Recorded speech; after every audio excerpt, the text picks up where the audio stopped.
नमस्कार दोस्तों, मैं डॉक्टर अमरीश खारी आपका अपने YouTube चैनल डॉक्टर खारी पर स्वागत करता हूं।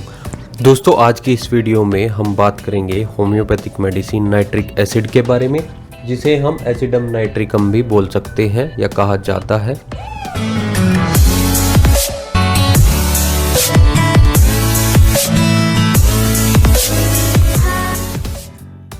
दोस्तों, इस मेडिसिन की बात की जाए तो ये उन लोगों को सूट आती है जो डार्क कॉम्प्लेक्शन के होते हैं, यानी दिखने में सांवले होते हैं। चलिए दोस्तों, जानते हैं कि होम्योपैथिक मेडिसिन नाइट्रिक एसिड किन बीमारियों में काम आती है और उनके लक्षण क्या होते हैं। दोस्तों, पहले बात करते हैं स्किन सिम्टम्स यानी स्किन डिजीजेस के बारे में कि इनके त्वचा रोगों में क्या लक्षण और क्या बीमारियां होती हैं। अगर मरकरी के एब्यूज़ होने पर जो रोग पैदा होते हैं, यानी मरकरी के दुष्परिणामों के कारण कुछ त्वचा रोग हो जाते हैं।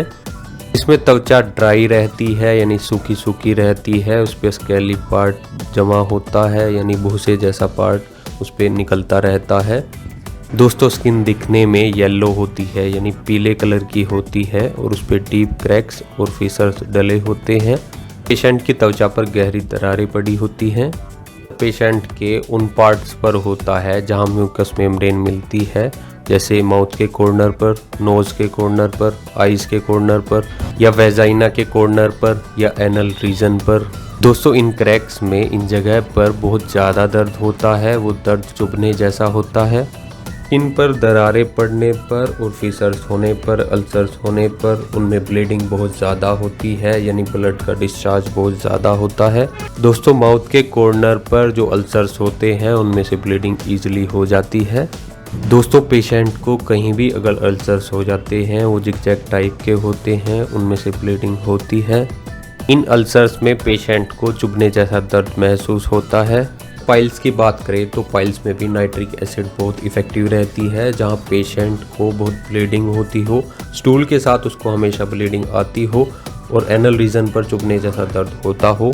दोस्तों, अगले सिम्टम्स की बात करें तो जहां हेमरेज हो, चाहे वो बॉडी पर कहीं भी हो, पेशेंट के अगर माउथ से भी निकल रहा हो, नोज से निकल रहा हो, लंग्स से हो, या फिर स्टमक से हो, हेमिचूरिया हो गया हो, यानी यूरिन में खून आ रहा हो, तो वहाँ भी नाइट्रिक एसिड का यूज़ किया जा सकता है।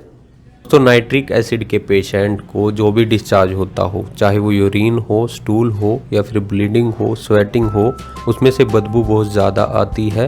घोड़े के पेशाब की जैसी उसमें से बदबू आती है। दोस्तों, पेशेंट का घी खाने का और ज़्यादा नमक खाने का या फिर फैटी ऑयली फूड खाने का मन करता है। पेशेंट सेंसिटिव बहुत होता है और पेशेंट के अंदर फिजिकली और नर्वस इरिटेबिलिटी बहुत रहती है। दोस्तों, नाइट्रिक एसिड उन पेशेंट को ज़्यादा सूट आती है जो क्रोनिक डिजीज़ यानी पुरानी बीमारियों से घिरे रहते हैं और ठंड उनको बहुत जल्दी लगती है। नाइट्रिक एसिड बुजुर्गों के लिए बहुत अच्छी दवाई रहती है जिनमें वीकनेस बहुत ज़्यादा रहती है और सुबह के समय उनको दस्त लगते हैं। दोस्तों, पेशेंट को कॉन्स्टिपेशन यानी कब्ज होने पर एनल रीजन पर दर्द महसूस होता है। पेशेंट को अपनी हड्डियाँ और सिर बंधा हुआ महसूस होता है। शरीर पर अगर पेशेंट को कोई भी दर्द होता है तो वो अचानक जाता है, अचानक आता है और उसमें चुभन जैसे दर्द महसूस होता है। दोस्तों, नाइट्रिक एसिड मस्सों के लिए भी बहुत इफ़ेक्टिव रहती है। ऐसे मस्से जो दिखने में बहुत बड़े होते हैं, जिगजैग होते हैं, मस्सों को पानी लगने या धोने से उनमें आसानी से खून निकलने लगता है।